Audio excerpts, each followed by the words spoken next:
Hey guys, welcome to our channel. Today, we're diving into the fascinating world of rain and some of its biggest mysteries. But before we get into the video, don't forget to like and subscribe. Let's get started. Rain is one of the simplest miracles on Earth, drops of water falling from the sky, and yet its story is vast, layered, and intimately tied to our own.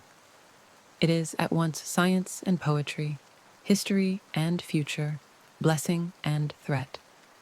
This story is not a weather report. It is an exploration of rain as a living force, how it is born, how it transforms landscapes, how it shapes human history and imagination, how it can both give and take life, and how its patterns are changing before our eyes.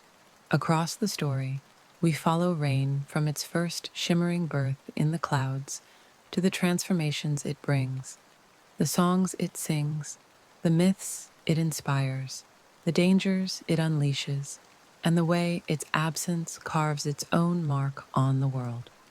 We end where we begin, with the sky opening once again, reminding us that rain is not merely a meteorological event, but a rhythm that sustains and humbles all life. This is the story of rain, told not in forecasts, but in the language of human experience. The first drop. It begins quietly, almost imperceptibly, somewhere high above, in the boundless expanse where air grows thin and the warmth of the earth no longer comforts. Countless invisible molecules are moving in a restless dance. Water, not as we know it in glass or stream, but as vapor drifting, mingling, and wandering, is gathering, molecule by molecule, into something greater. The story of rain does not begin with thunder or the dramatic patter against rooftops. It begins with absence. It begins when the warmth from the sun lifts the tiniest traces of water from ocean, river, and leaf into the air. This invisible ascent is happening all around us, every moment, from the steam rising off your morning tea to the vast evaporation over the Indian Ocean. If one could hear molecules, it would sound like the low murmur of a crowd leaving a great hall, each particle of water quietly excusing itself from the Earth's surface to begin its journey skyward. High above, the air cools. The warmer the air, the more water vapor it can hold. The cooler it becomes, the more reluctant it is to carry this invisible cargo. At some critical point, a moment meteorologists call the dew point, the air can hold no more. The vapor begins to cling together. This is not yet rain, but the earliest hint of it, condensation. It forms around tiny specks of dust or salt, carried upward by wind. Each minuscule droplet is so light, it floats, suspended, invisible to the human eye. But multiplied by millions, they form clouds, those floating continents of water that drift silently across our skies.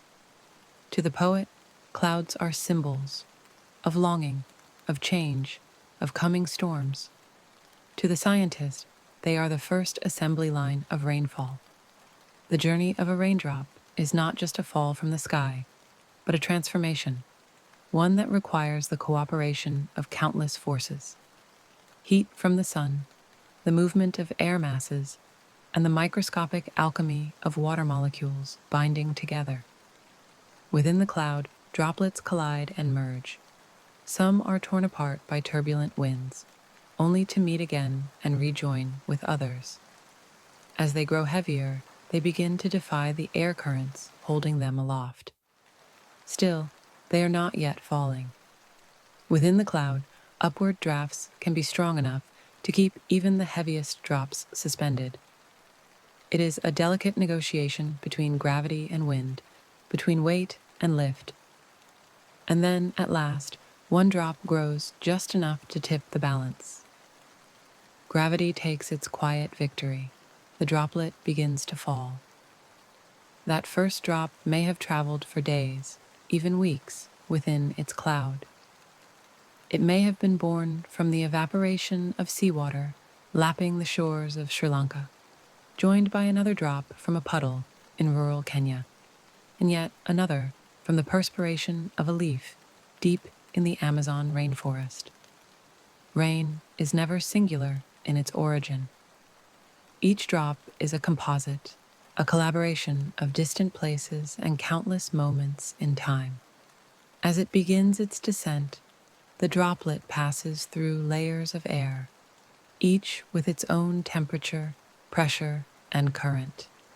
The shape of a falling raindrop is not the teardrop we draw in childhood, but something closer to a tiny, flattened sphere, pressed down slightly by the air rushing past. This form minimizes resistance and allows the drop to fall at what scientists call its terminal velocity, around 9 meters per second for a typical raindrop. But the fall is not always straightforward. Some drops are caught in gusts and carried sideways, never reaching the ground. Others collide midair, shattering into smaller droplets that take their own separate paths. And some, in the most delicate twist of the cycle, are caught by warm, dry air below and evaporate before they ever touch the earth. This phantom rainfall is called virga, a reminder that not every drop that leaves the cloud fulfills its promise. The first drop that survives the journey and touches the ground is more than just water meeting soil. It is a messenger. For dry earth, it signals renewal. For a parched riverbed, it marks the beginning of replenishment. For a human being, it might stir a forgotten memory of monsoons past or summers of childhood play. Entire ecosystems respond to that moment. Seeds buried deep in the soil sense the change in moisture and temperature, triggering dormant life. The scent of rain, petrichor, rises as oils released from plants and compounds in the soil are lifted into the air by the impact of the first drops. It is a fragrance unlike any other, universally recognized, yet never fully describable. The first drop also holds history. The water within it may have been locked for centuries in glacial ice, only to melt and rejoin the water cycle in recent years. It may have been part of the same molecule that quenched a dinosaur's thirst millions of years ago. In the endless cycle of evaporation, condensation, and precipitation, water is recycled endlessly, making every raindrop a tiny vessel of Earth's memory. And so, the story of rain begins with this single, ordinary miracle. One drop, falling through the sky, shaped by forces we cannot see but can feel in our bones. It is the first note in a symphony that will swell into streams, rivers, and oceans, into the lifeblood of forests, farms, and cities. It is the quiet handshake between sky and soil, the closing of a loop that began long before we were here to witness it. We rarely notice this first drop. Often, it is lost in our anticipation of the many drops that follow. But for the earth, for the plants that will drink it, for the creatures that will lap it up, for the aquifers and reservoirs that will store it, the first drop is the spark. It is the signal that the cycle is working, that the endless journey of water, from sea to sky to land and back again, continues. If you listen closely on the day it falls, the world seems to hold its breath. The air changes, the soil exhales. Even before the rain becomes a downpour, there is a hush, as though the planet itself is paying attention to this ancient ritual. And in that hush, the first drop falls, unnoticed by most, yet vital to all. A world transformed. When rain arrives, it does more than moisten the soil or ripple the surface of a pond. It remakes the world however briefly, into something new. Landscapes shift in tone and texture, scents rise from hidden places, and life, often silent and invisible during dry days, stirs with renewed urgency. For days, perhaps weeks, the land may have waited in stillness. Dust gathers in the grooves of leaves, grass stiffens, streams retreat into narrower channels. In this dryness, the world is muted, as though the air itself is conserving its voice. But then, without ceremony, rain falls. The first minutes after the initial drops are unlike any other time. Surfaces change their character instantly. A dull, cracked road becomes a mirror, reflecting streetlights or the sky's dim palette. Leaves darken, their greens richer, their veins more pronounced. The edges of rooftops gleam, railings drip. Even the air feels different, denser, cooler, more tangible, as though it has taken on the weight of the rain it carries. Scent, too, undergoes its own transformation. The dry soil releases petrichor, the earthy aroma born from plant oils, and a compound called geosmin, produced by soil-dwelling bacteria. It is a smell that transcends borders, recognized instantly whether you stand in a village lane in Kerala, a forest in Canada, or a wheat field in Argentina. It is the perfume of rain's arrival, a signal not just to humans, but to countless creatures that water has returned. In rural landscapes, rain reawakens colors. A parched hillside, pale and brittle under the sun, turns lush and deep within hours. Seeds that have lain dormant, sometimes for months or even years, sense the sudden change in moisture and temperature. Their coats soften, they split. Shoots push through the soil, drawn upward by both light and the promise of more water to come. Within days, a once quiet plain can hum with insect life. The air busy with bees, beetles, and butterflies newly hatched or drawn from hiding. In deserts, this transformation is even more dramatic.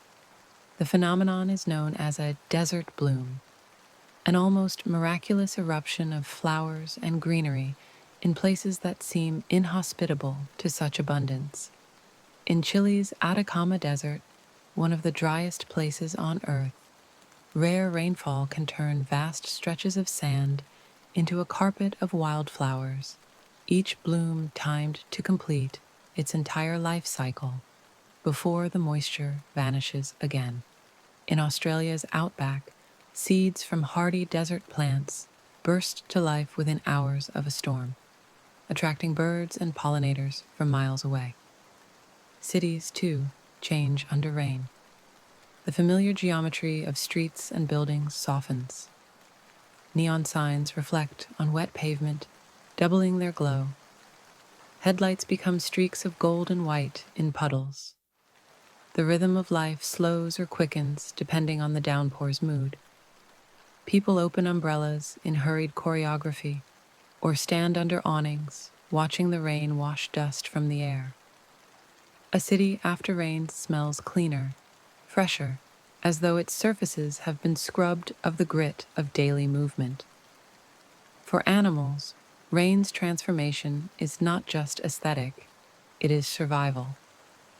Frogs emerge from hiding to breed in temporary pools. Birds fluff their feathers against the wet and forage for worms that surface in the softened ground. In tropical forests, rain triggers mass migrations of ants, the opening of flowers timed precisely to the moisture, and the calls of tree frogs and cicadas that seem to compete in volume with the rain's own percussion. Waterways swell almost imperceptibly at first. Small rivulets snake through gullies, joining to form streams, streams to rivers. The sound of moving water grows, and with it, the possibilities of nourishment and travel. Communities downstream, whether human or animal, feel the effects long after the rain has passed overhead.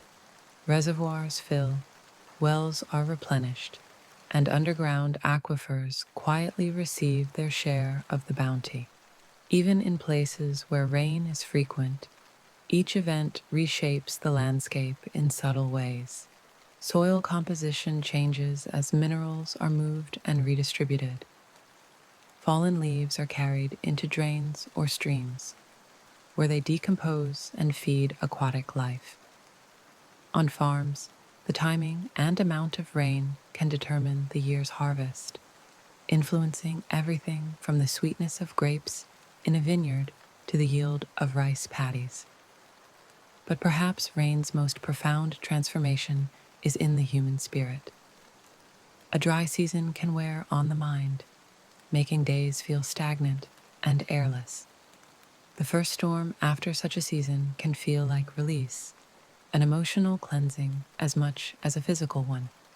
People step outside simply to feel it on their skin, to stand in that liminal space where the ordinary world is momentarily altered. In literature and song, rain is often the backdrop for moments of realization, reunion, or change.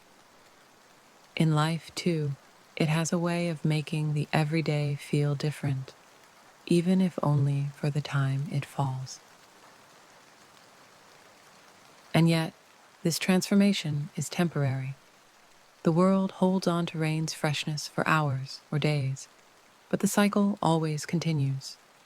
The sun returns, surfaces dry, colors fade back toward their muted selves.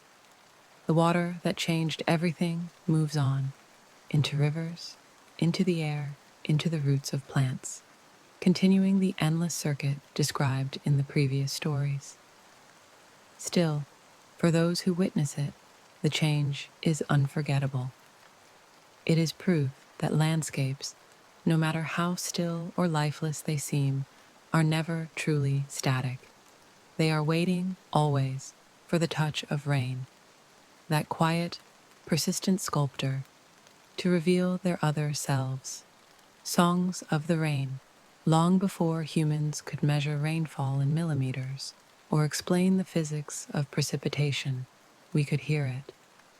Rain has always been a sound before it is anything else.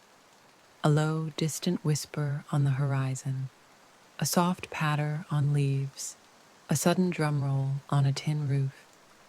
It is nature's percussion, capable of subtle melodies and crashing crescendos, and it speaks to us in a language older than words. The first drops fall almost shyly, tapping out a hesitant rhythm on whatever surface they find. A leaf, a rock, a window pane. These sounds are scattered and irregular, like a musician warming up before the song begins. But as the rain grows steadier, the pattern emerges. The drops find a tempo, their collisions forming a music that is at once random and ordered, unique to the place and moment. Every landscape gives rain a different voice. In a forest, rain becomes a layered composition. First the high, delicate ticks on the canopy leaves, then the lower thuds as heavier drops break through and strike the undergrowth. Some of the sound is muffled by moss, absorbed entirely before it can echo. Other drops hit broad leaves with a sharp slap, sending smaller droplets spinning into the air like notes scattering from a struck chord. On a city street, rain plays a different score. The pavement amplifies each impact, producing a clean, rhythmic click. Water running through gutters adds a liquid bass line, while passing cars splash puddles in irregular beats. Tin roofs ring sharply under heavy rain, creating an almost metallic staccato, while glass windows respond with a softer, hollow tapping. It is as though the architecture itself becomes an instrument, each surface resonating with its own timbre. In open fields, rain seems to sing rather than strike. Without hard surfaces to echo against, the sound becomes a diffuse hiss, a chorus of countless tiny impacts blending into something continuous. Farmers learn to read this sound, knowing by ear whether the rain is gentle enough to soak in slowly or strong enough to flood furrows. For those who live in monsoon climates, rain is not just a sound of nature, but the rhythm of life itself. In India, the arrival of the monsoon is greeted with music, classical ragas dedicated to rain, folk songs passed down for generations, even modern film scores that celebrate the romance and relief of the season. In Java and Bali, gamelan musicians have pieces that mimic the pattern of raindrops, the metallic tones rising and falling like a tropical downpour. In the deserts of the American Southwest, native songs invoke rain as both blessing and necessity, their rhythms imitating the scattered drops that mark the start of a precious storm. Rain's music is not always gentle. In a thunderstorm, it becomes fierce, hammering the earth with such force that conversation halts. Sheets of water roar on rooftops, wind-driven drops rattle against windows, and the entire atmosphere seems to vibrate. In these moments, rain takes on a primal energy, its voice no longer a lullaby, but a call to attention, a reminder of its power to reshape landscapes and lives. Yet, there is a quieter side, one that draws people indoors to listen. It is the sound of rain in the night, steady and unhurried, filtering through the air like the slow breathing of the earth. In such moments, rain seems to sync with the human heartbeat, lulling children to sleep, soothing restless minds, and inviting reflection. Writers and composers have long sought to capture this, the balance between rain's constancy and its subtle shifts, the way it can be both background and foreground to our thoughts. Science, too, has found fascination in rain's acoustics. Oceanographers listen to the sound of raindrops on the sea to measure rainfall over vast waters. Engineers study how different surfaces change rain's sound to design noise-reducing materials. Even space scientists have used our knowledge of rain's sound to detect precipitation on other planets and moons. But for most of us, rain's song is not something to be measured or engineered. It is simply experienced. It is the sound you hear while standing under a tin awning in a market, watching the street grow shiny and in the dark. Psalms of the Hebrew Bible, rain is described as both blessing and judgment. Japanese haiku often use rain to suggest impermanence, while in African oral traditions, rain is woven into proverbs about patience, renewal, and abundance. With the rise of science, rain began to be understood differently. By the Renaissance, early meteorologists were attempting to measure rainfall, using primitive gauges to quantify what had long been accepted only as a gift or curse from the heavens. The Enlightenment brought a more systematic study of weather patterns, though even then, rain could not be controlled, only predicted with varying success. In the modern era, rain remains as critical as ever. Cities engineer vast networks of drains and reservoirs to manage it. Farmers rely on satellite forecasts to plan irrigation.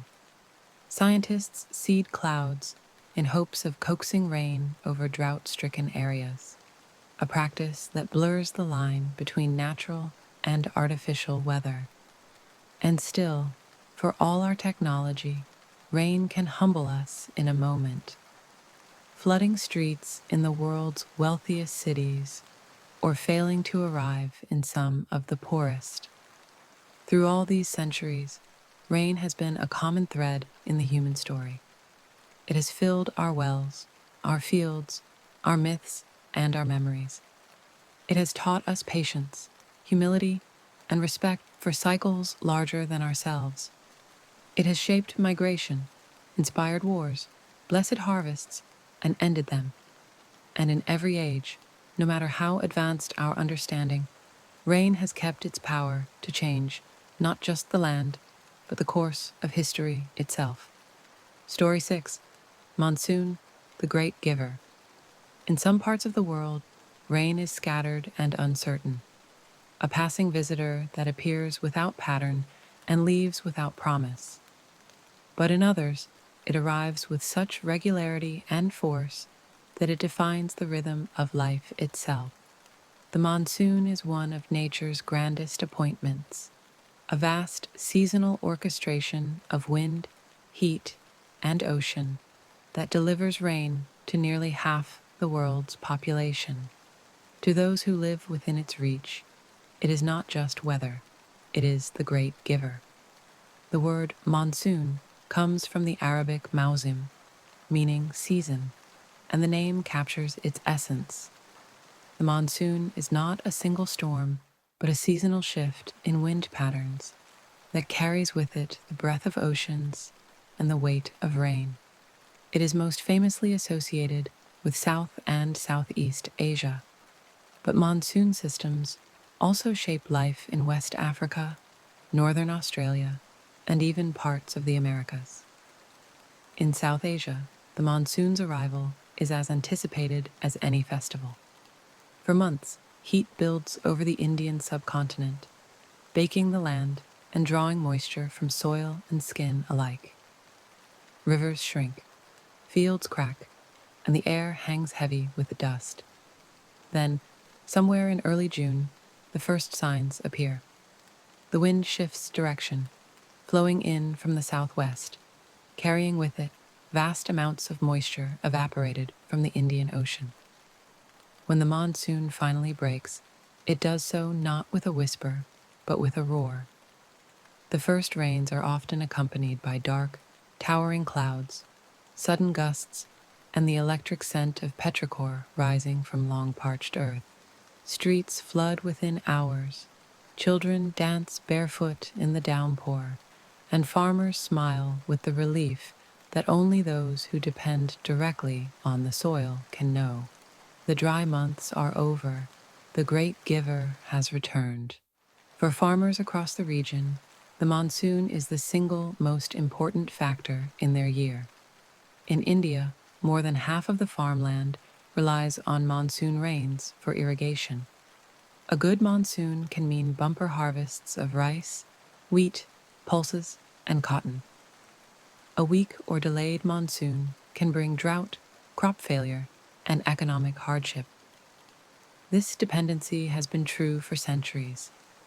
Ancient Indian texts contain precise observations of monsoon behavior, and generations of farmers have passed down their own methods for reading the season's signs. The timing of bird migrations, the flowering of certain trees, the arrival of particular insects. Beyond agriculture, the monsoon also shapes trade, culture, and daily life. Historically, sailors on the Arabian Sea and the Bay of Bengal timed their voyages to the predictable monsoon winds, sailing eastward during the summer monsoon and returning westward with the winter monsoon. These winds carried not only spices and silks, but also ideas, languages, and religions across vast distances. Even today, fishing communities plan their work around the monsoon, avoiding rough seas when the winds are strongest. Culturally, the monsoon is woven deeply into art and literature. In Indian classical music, there are entire ragas, such as Megh Malhar, composed to evoke the mood of the rainy season, believed by legend to have the power to bring rain itself. Poets from Kalidasa to Tagore have written verses in praise of the monsoon's beauty and its emotional pull, its capacity to inspire romance, longing, and renewal. In cinema, the monsoon has been a backdrop for love stories, family reunions, and turning points of fate. But the great giver is not always gentle. The same rains that nourish can also destroy. Each year, heavy monsoon rains trigger floods and landslides, particularly in low-lying and mountainous regions. Urban areas, with their impermeable surfaces and clogged drains, are especially vulnerable. In cities like Mumbai, Dhaka, and Manila, a single day of intense monsoon rain can bring life to a standstill, inundating roads, cutting power, and stranding thousands. For those who live in informal settlements, along riverbanks or coastal zones, the monsoon can be a season of fear as much as of hope. Climate change is altering the monsoon's patterns, making them less predictable. Studies suggest that rising global temperatures may intensify rainfall in some years and weaken it in others, increasing the risk of both floods and droughts. For communities whose livelihoods depend on the reliability of the monsoon, this uncertainty is deeply unsettling. A shift of even a week in its arrival can ripple through entire economies, affecting food prices, employment, and public health. Yet, despite its risks, the monsoon remains a time of renewal. The land turns green within days of the first rains. Rivers swell, reservoirs fill, and waterfalls roar back to life. Wildlife responds in kind. Frogs begin their mating calls, migratory birds return, and insects emerge in abundance, feeding a surge in biodiversity. People, too, adjust their rhythms, cooking seasonal dishes, wearing lighter fabrics, and gathering indoors to share tea and stories while the rain drums on rooftops. In this way, the monsoon is more than meteorology. It is a season that binds people together in shared experience. It demands patience, adaptation, and respect. It teaches the lessons of timing, that there is a moment for waiting, a moment for receiving, and a moment for letting go. To live within the monsoon's reach is to accept its dual nature. It can bless or it can punish, sometimes in the same week. It is a force that cannot be controlled, only anticipated, and when it comes, welcomed with gratitude or endured with resilience. In the end, the monsoon's gift is not just water, but the reminder that life itself is seasonal, a cycle of scarcity and abundance, of dry days and days of overflowing plenty. For as long as humans have lived under its influence, the great giver has returned. And each year, when the clouds gather on the horizon and the wind shifts to carry the scent of rain inland, the people who depend on it know the cycle continues, the season turns, and the sky is about to open once more. Story 7. The Dark Side of Rain. For all its beauty, for all the life it sustains, rain is not an unqualified blessing. The same water that revives fields and fills rivers can also drown crops, swallow homes, and tear apart lives. When rain comes with a force beyond what the earth and its people can bear, it transforms from giver to destroyer. It is this other face, sudden, relentless, and unyielding, that humanity has always feared and respected in equal measure. The destructive power of rain lies in its abundance. A gentle drizzle can be sustained for days without harm, soaking quietly into the soil, feeding plants at a pace they can absorb. But when the drops multiply into torrents, when the skies open without pause, the balance tips, rivers burst their banks, lowlands vanish under brown, churning water, and the familiar contours of the land are erased. Floods are the most obvious manifestation of rain's darker side. They can come slowly, after days or weeks of heavy rain, or they can arrive in a single night of downpour. In delta regions like Bangladesh, where rivers already swell with seasonal monsoon waters, one extra day of intense rain can overwhelm embankments and sweep away entire villages. In mountain valleys, flash floods, triggered by sudden, intense rainfall, roar down narrow channels with little warning, carrying rocks, mud, and debris in their wake. For those caught in such events, rain is no longer an abstract force. It is immediate and intimate. It fills rooms from the floor upward. It collapses roads, cutting off escape routes. It transforms once safe streets into deep, fast-moving currents that can sweep away a person in seconds. In the aftermath, the water lingers in places it is unwelcome, pooling in fields where crops begin to rot, or stagnating in alleys where mosquitoes breed and disease spreads.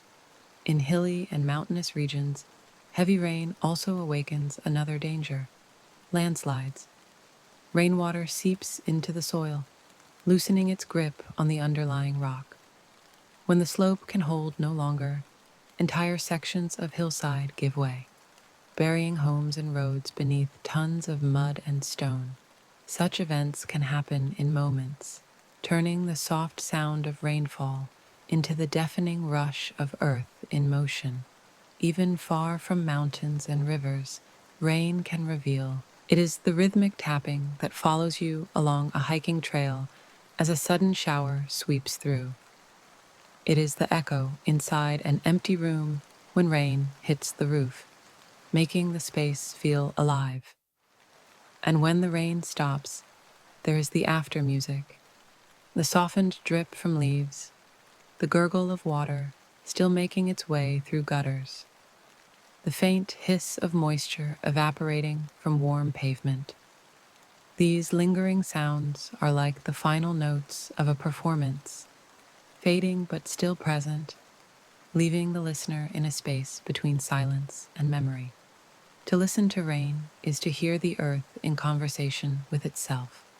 The sky speaks, the ground answers, and in between is a symphony of contact, each drop a note, each surface an instrument. Across cultures and climates, across centuries, we have listened, and in listening, we have understood something essential: that rain is not just water falling from the sky, but music written in real time, performed on the vast stage of the world. Rain in human history. From the moment humans first walked the earth, rain has been more than weather. It has been a provider, a destroyer, a mystery to be explained, a force to be worshipped, and a presence to be feared. Civilizations have risen in places where rain was plentiful and predictable, and they have withered when those rains failed. In human history, rain is not a backdrop, it is a protagonist. Before the first cities, before the first written word, small bands of hunter-gatherers moved across landscapes whose bounty depended on the rhythm of the rains. Where the sky gave water in balance, there was food, game, and shelter. Where it withheld, there was scarcity. Without knowledge of atmospheric science, early humans learned through experience the signs of rain: the gathering of dark clouds, the smell of damp earth before the first drop, the shift in winds. In time, rain became entwined with belief. Across the ancient world, gods and spirits of rain emerged, often as some of the most important figures in a people's mythology. For the Aztecs, there was Tlaloc, the rain god whose tears were said to be the downpour itself, and whose anger could bring hail or floods. In India, Indra reigned as the god of storms, his thunderbolt weapon breaking open the heavens to release life-giving rain. Among the ancient Greeks, Zeus Ambrios, Zeus the rainmaker, was invoked to end droughts. In Africa, the Yoruba people honored Oya, the goddess of winds and storms, as a powerful bringer of seasonal rains. Rituals to call the rain were part of survival. Some were solemn, like the offerings left at temples or sacred springs. Others were celebratory, like the dances performed by indigenous peoples of North America. Each step and drumbeat believed to coax moisture from the sky. In many places, shamans or priests interpreted rain not just as a physical event, but as a message from the divine, a sign of favor or displeasure from the gods. As agriculture took hold, humanity's relationship with rain deepened. The great river valley civilizations, the Nile in Egypt, the Tigris and Euphrates in Mesopotamia, the Indus in South Asia, the Yellow River in China, all depended on seasonal rains to feed their waters and floodplains. Farmers watched the skies with an intimacy born of necessity. Calendars, festivals, and even systems of government were built around the expectation of rain. In Egypt, the flooding of the Nile, fed by rains far upstream, determined the agricultural cycle so precisely that entire bureaucracies were devoted to measuring water levels. In the Indian subcontinent, the arrival of the monsoon marked not just the start of planting, but the renewal of life itself, awaited with both hope and anxiety. Yet history records the fragility of this dependence. When rains failed, famine followed. The collapse of the Maya civilization in Mesoamerica has been linked to prolonged drought, as has the decline of the Khmer Empire in Southeast Asia. The Dust Bowl of the 1930s in the United States, though worsened by poor land management, was ultimately triggered by years of drought, displacing hundreds of thousands of families. Conversely, when rains came in violent excess, they could undo years of progress in a matter of days, sweeping away homes, fields, and entire communities. Rain also shaped trade and exploration. Monsoon winds, carrying predictable seasonal rains, enabled sailors from Arabia, India, and East Africa to navigate across the Indian Ocean long before the age of European exploration. These winds brought not only goods, but languages, religions, and cultures to distant shores. Rain-fed rivers became highways for commerce, while droughts could close them and halt entire economies. In literature and art, rain has been both subject and metaphor. Ancient Chinese poets compared falling rain to the brushstrokes of calligraphy, each drop a fleeting mark on its harsher nature. Urban flooding is a modern expression of an ancient problem. Cities built on sealed surfaces, asphalt, concrete, rooftops, leave rain with nowhere to go. Drains and sewers, often clogged or undersized, fail under the volume, and streets become rivers. In wealthy cities, this may mean property damage and traffic chaos. In poorer ones, it can mean the destruction of fragile housing, contamination of water supplies, and outbreaks of illness. History records disasters in which rain played the starring role. In 1931, in China's Yangtze River Basin, months of heavy rain combined with snowmelt from the mountains to cause what is still considered one of the deadliest floods in recorded history, killing an estimated 2 million people. In 1970, a tropical cyclone struck East Pakistan, now Bangladesh, and West Bengal, bringing with it torrential rains that flooded low-lying coastal areas and claimed hundreds of thousands of lives. More recently, in 2018, the state of Kerala in India faced its worst floods in a century after weeks of unrelenting monsoon rain, displacing millions and causing widespread destruction. But the dark side of rain is not always so sudden or visible. There is the slow devastation of waterlogging, when repeated rains keep soil perpetually wet, suffocating crops and weakening building foundations. There is the creeping toll of erosion, as unprotected hillsides are worn away year after year by storms, their fertile topsoil washed into rivers and eventually into the sea. And then there are the psychological effects. For those who live in flood-prone areas, the sound of heavy rain can stir anxiety as much as comfort. The first patters on the roof may bring not relief but dread, the knowledge that if the downpour continues, danger will follow. Communities that have survived such disasters often live with a kind of double awareness: gratitude for the rain that sustains them, and vigilance for the moment it turns against them. Climate change is magnifying this dark side. Warmer air holds more moisture, which means storms can release more rain in shorter periods. In some regions, this has led to a rise in so-called once-in-a-century floods, occurring every decade or less. The intensity of tropical storms and hurricanes, often carrying catastrophic rainfall, is also increasing, leaving less time for recovery between events. Yet, even in its most destructive form, rain is not a simple villain. Its excess is part of the same cycle that allows for abundance elsewhere. The floodwaters that devastate one region may feed aquifers that sustain another.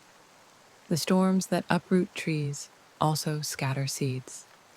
Still, for those in the path of destruction, these broader truths are cold comfort in the moment when water overtakes land, home, and hope. The dark side of rain is a reminder that nature operates beyond our control, and that every blessing carries its shadow. We may learn to forecast rain, to channel it, to store it against future need, but we cannot command its temperament. Like a river in flood, it will follow its own course. And when it does, the only certainty is that lives will be changed, sometimes for the better, sometimes irrevocably for the worse. Story 8: Chasing Rain. For most people, rain is something to wait out or avoid, a force that sends us indoors, that makes us reach for umbrellas and shelter. But for a rare and curious few, rain is not an inconvenience, but a pursuit. These are the people who run toward storms, who follow clouds across open landscapes, who travel thousands of miles for the chance to witness water's descent in all its forms. They are the rain chasers, scientists, photographers, adventurers, drawn to the meeting place between sky and earth. The impulse to chase rain is as old as humanity's desire to understand the natural world. Ancient farmers watched the horizon for signs of approaching showers, reading shifts in wind and changes in the smell of the air. Sailors learned to track storm patterns for survival, predicting the approach of squalls from the color of the clouds and the line of the sea. But modern rain chasing has its own distinct face, one shaped by technology, mobility, and a fascination with weather as spectacle. For meteorologists, chasing rain is a profession rooted in data and discovery. Rainfall is not uniform. Even a single storm can deliver drastically different amounts of water to places only a few kilometers apart. To understand these variations, scientists travel to the storm itself.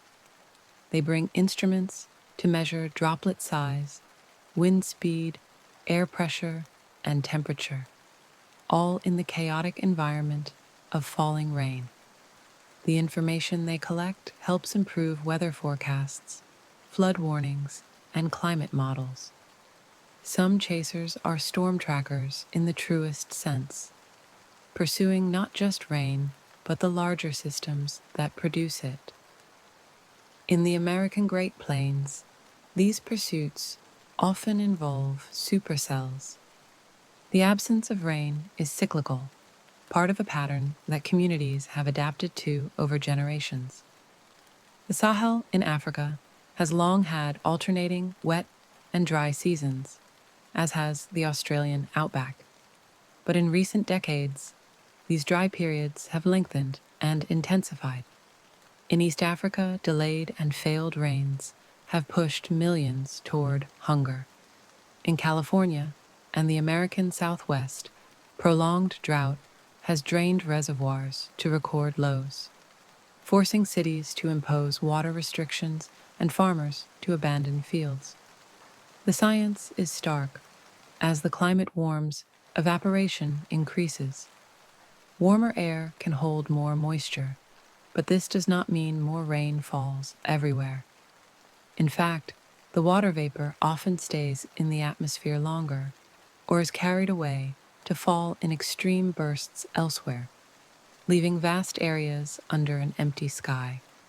In some cases, the rain that does come arrives too hard and fast for the land to absorb, rushing away as runoff rather than replenishing groundwater.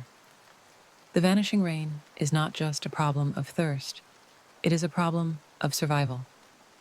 Agriculture, already one of the most water-dependent human activities, is often the first to feel the impact. Crops fail, livestock perish. Families are forced to migrate in search of water, creating waves of displacement that ripple far beyond the drought zone. In rural communities, wells run dry.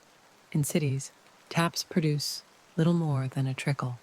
The competition for what remains can ignite conflict, as it has in parts of the Middle East and Africa, where water rights are as contested as land or oil. Nature suffers in parallel. Rivers that once flowed year-round become seasonal or vanish entirely. Wetlands, among the richest ecosystems on Earth, shrink and disappear, taking with them the birds, fish, and mammals that rely on them.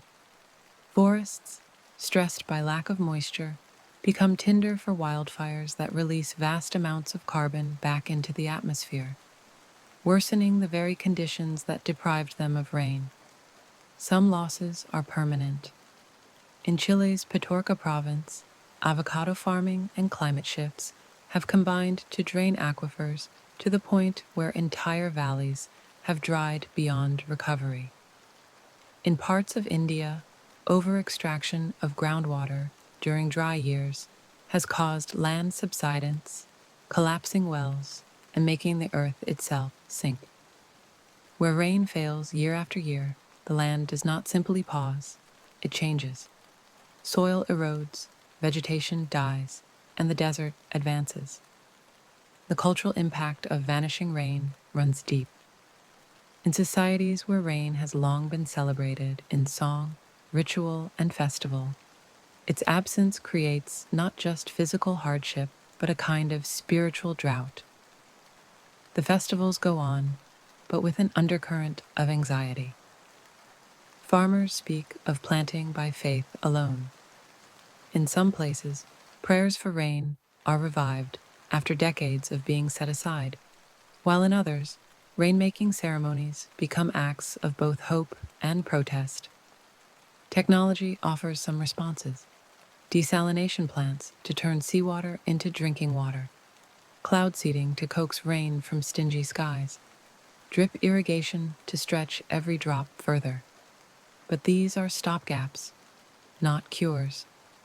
Without addressing the root causes of climate change, the absence of rain will spread and deepen, reaching places that have never known true drought before. There is a paradox here. As some regions suffer from vanishing rain, others face the opposite: extreme flooding from rainstorms, intensified by the same warming that dries out other lands. This unevenness is part of what makes the crisis so destabilizing. The cycle of evaporation and precipitation is no longer balanced in the way life on Earth has come to depend on. In the end, the vanishing rain is a reminder that water is not a given, and that the patterns we have trusted for centuries are fragile. The absence of rain forces a reckoning with how we use water, how we manage land, and how we understand our relationship to the atmosphere itself. There is no sound more comforting to the drought-stricken than the first drop hitting dry soil. And yet, for many today, that sound comes too late, or not at all. The sky stays clear, the horizon shimmers with heat, and the rain, once a faithful visitor, becomes a rare and uncertain guest. Story 10. When the sky weeps again, after weeks, months, or even years of waiting, there comes a day when the sky remembers. The clouds gather, not as passing ornaments, but as purposeful formations, heavy with intent. The air shifts, cooler, denser, filled with the scent of something on the way. For those who have lived through drought or endured the long dry season, this is not just weather. This is a moment of return. The sky is about to weep again. The first sign may be subtle, a distant rumble, the faintest patter on a roof, a sudden quieting of birds. Then, almost without warning, it begins. Drops fall with the clarity of glass beads, each one striking earth with the sound of promise kept. At first, the soil resists. The absence of rain is cyclical, part of a pattern that communities have adapted to over generations. The Sahel in Africa has long had alternating wet and dry seasons, as has the Australian outback. But in recent decades, these dry periods have lengthened and intensified. In East Africa, delayed and failed rains have pushed millions toward hunger. In California and the American Southwest, prolonged drought has drained reservoirs to record lows, forcing cities to impose water restrictions and farmers to abandon fields. The science is stark. As the climate warms, evaporation increases. Warmer air can hold more moisture, but this does not mean more rain falls everywhere. In fact, the water vapor often stays in the atmosphere longer, or is carried away to fall in extreme bursts elsewhere, leaving vast areas under an empty sky. In some cases, the rain that does come arrives too hard and fast for the land to absorb, rushing away as runoff rather than replenishing groundwater. The vanishing rain is not just a problem of thirst, it is a problem of survival. Agriculture, already one of the most water-dependent human activities, is often the first to feel the impact. Crops fail, livestock perish. Families are forced to migrate in search of water, creating waves of displacement that ripple far beyond the drought zone. In rural communities, wells run dry. In cities, taps produce little more than a trickle. The competition for what remains can ignite conflict, as it has in parts of the Middle East and Africa, where water rights are as contested as land or oil. Nature suffers in parallel. Rivers that once flowed year-round become seasonal or vanish entirely. Wetlands, among the richest ecosystems on Earth, shrink and disappear, taking with them the birds, fish, and mammals that rely on them. Forests, stressed by lack of moisture, become tinder for wildfires that release vast amounts of carbon back into the atmosphere, worsening the very conditions that deprived them of rain. Some losses are permanent. In Chile's Petorca province, avocado farming and climate shifts have combined to drain aquifers to the point where entire valleys have dried beyond recovery. In parts of India, over-extraction of groundwater during dry years has caused land subsidence, collapsing wells, and making the earth itself sink. Where rain fails year after year, the land does not simply pause, it changes. Soil erodes, vegetation dies, and the desert advances. The cultural impact of vanishing rain runs deep. In societies where rain has long been celebrated in song, ritual, and festival, its absence creates not just physical hardship, but a kind of spiritual drought. The festivals go on, but with an undercurrent of anxiety. Farmers speak of planting by faith alone. In some places, prayers for rain are revived after decades of being set aside, while in others, rainmaking ceremonies become acts of both hope and protest. Technology offers some responses: desalination plants to turn seawater into drinking water, cloud seeding to coax rain from stingy skies, drip irrigation to stretch every drop further. But these are stopgaps, not cures. Without addressing the root causes of climate change, the absence of rain will spread and deepen, reaching places that have never known true drought before. There is a paradox here. As some regions suffer from vanishing rain, others face the opposite: extreme flooding from rainstorms, intensified by the same warming that dries out other lands. This unevenness is part of what makes the crisis so destabilizing. The cycle of evaporation and precipitation is no longer balanced in the way life on Earth has come to depend on. In the end, the vanishing rain is a reminder that water is not a given, and that the patterns we have trusted for centuries are fragile. The absence of rain forces a reckoning with how we use water, how we manage land, and how we understand our relationship to the atmosphere itself. There is no sound more comforting to the drought-stricken than the first drop hitting dry soil. And yet, for many today, that sound comes too late, or not at all.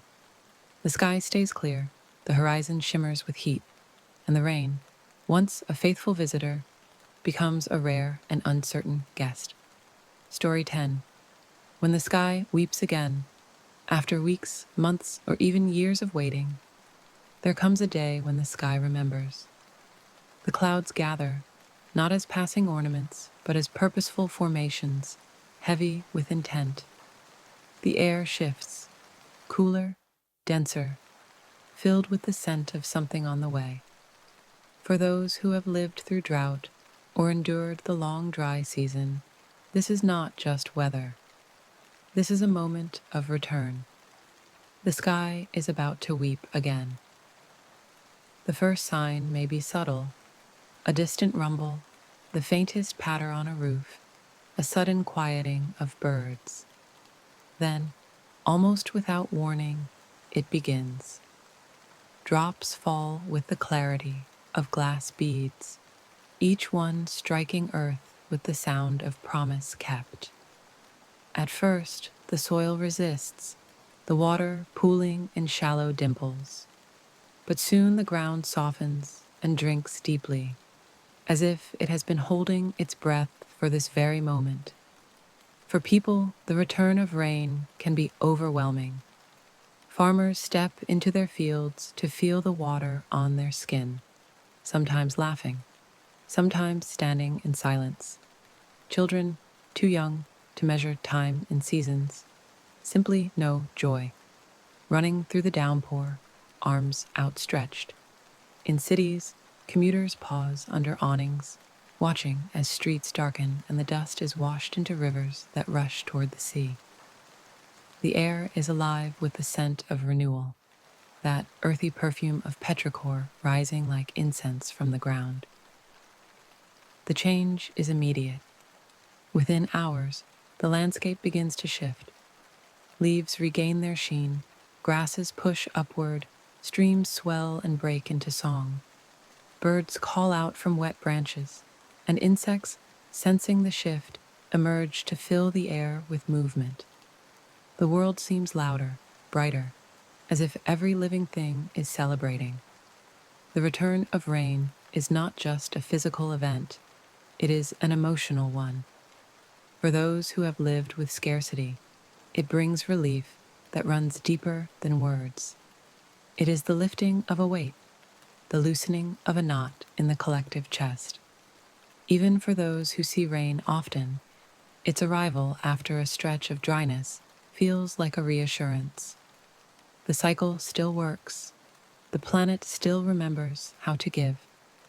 This is the moment that connects all the stories of rain, the gentle birth of droplets in high clouds, the transformations they bring to earth, the songs they play on leaves and rooftops, the myths they inspire, the abundance and destruction they cause, all lead to this: the return, the renewal, the resumption of a conversation between sky and soil that is as old as life itself. In many cultures, there are rituals for this moment. In parts of Africa, drums are played as the first drops fall, as if to greet them with heartbeat rhythms. In India, the first rains of the monsoon are met with festivals, music, and special dishes prepared only for the season. In rural South America, families gather outdoors to share the rain's touch together, letting it soak through their clothes as a symbol of blessing. The return of rain is never taken for granted. It is welcomed as an honored guest. Yet, within this joy is a reminder: the same rain that renews can also destroy, as history and memory attest. The gratitude of the present is tempered by the awareness that balance is fragile. Rain can bless too much or too little, and the patterns we have relied upon are shifting under the pressures of a changing climate. Still, on the day the rain returns, the mind does not dwell on loss. It dwells on the sound, that steady percussion on roofs and leaves, that rushing in gutters and streams, that constant ancient music.